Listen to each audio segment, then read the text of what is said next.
we've now come to the conclusion that this is an absolute catastrophe. Hey guys, welcome back to episode 6 of restoring the iconic Mazda Cosmo 110S. Now in the previous video we started investigating the rust on the underside, and we also stripped the paint off of that full side. In this video we're going to start stripping the inside of the sound ending. We're hopefully going to test the sandblaster, and we're going to start stripping and investigating that side of the car to see how much rust there actually is.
Well, that was a complete fail. We wanted to at least get both doors done, but that didn't work, did it? No, we got 5 inches done.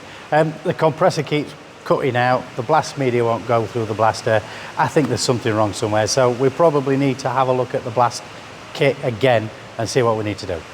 So now what we can do is we can start investigating further this bottom sill section, this back sill section, because there's a lot of work required down here as well.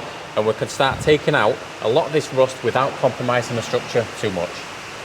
By the way, apologies for the absolute torrential rain that you can barely hear us, but it's absolutely silent down at the moment. We're in the middle of a storm. Right, we do know there's been a little bit of an impact here, because all this has crumpled in, and they've cut, it's tacked back in again, but they've cut a big panel out here to access inside there to pop it out. And we do suspect there's a little bit of something on the front as well. Right, so we've just been investigating underneath here a little bit more, and there looks like there's a bit of a weld mark down here, and there's just boatloads of sealant everywhere. So this doesn't quite look right. So what I'm going to do is I'm going to start stripping all this back to bare metal and see exactly what's going on. And then my dad's going to start, what are you going to do? Okay. And then my dad's going to start investigating this lower sill.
we've now come to the conclusion that this is an absolute catastrophe.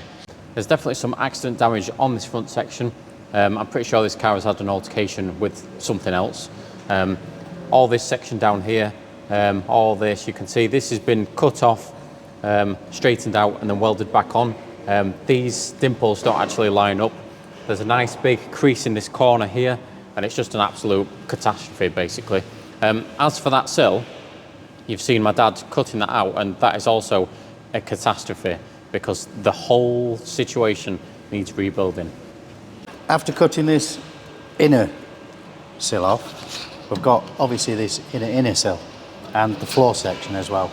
Now, the only way we're going to keep all the proportions of this is we need to make this panel again, offer it up so that we can make sure that these panels are in line. We'll use the other side that's had no damage on it as the reference.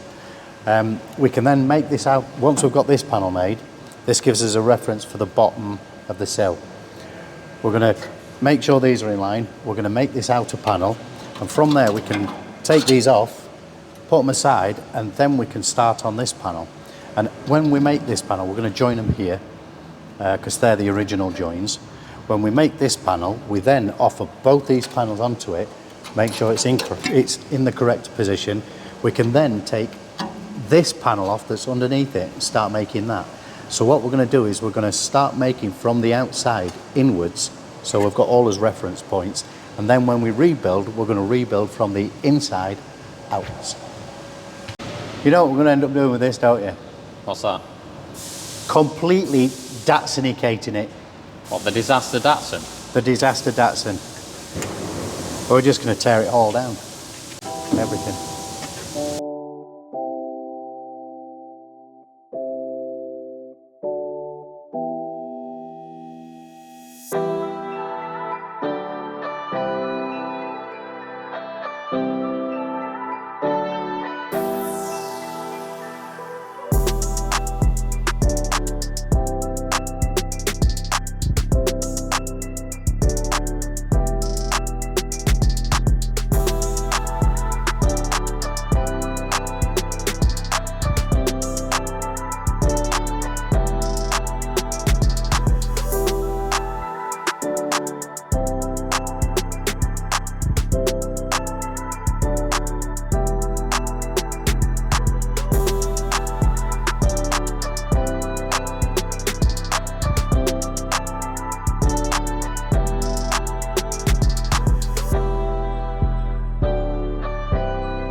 Right, so this was going in the right direction until it went in the wrong direction. As 5mm step we've got here, we're going to actually have to use a deeper, we've used a 5mm die. What we actually need is we need something like a 10mm die, and we just set it at 5mm width. You can see here, we've split that, and this edge, because we've pressed it to its maximum, it's actually made the metal a little bit thin. Now, we just have to redo this, so we'll whip another one together, put a different die in, crack on with it.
Yeah, man.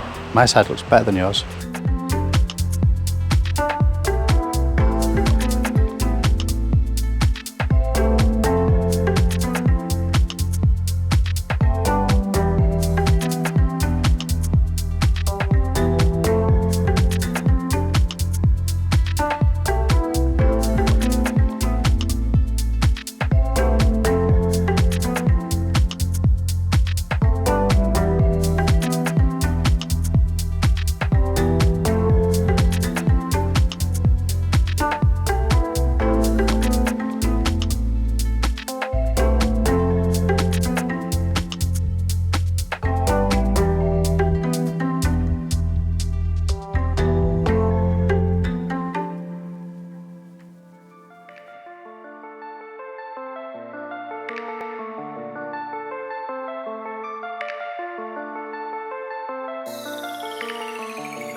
Right, as you can see, we've made the replacement panel.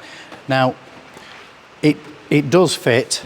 You can see here, it's tight up against here and here when we push it in. But we still have some metal on here, and we still have this metal here. What we need to do next is we need to take off this metal and this, offer it up. We're going to leave this panel too long, and then we need to start making this panel. Put this one to side, start making this panel, and then the floor section. But that'll be in the next video. So that's all we've got time for in this video. Do check us out in the next video where we're going to continue on this lower sill and hopefully get a little bit more structure back into this car.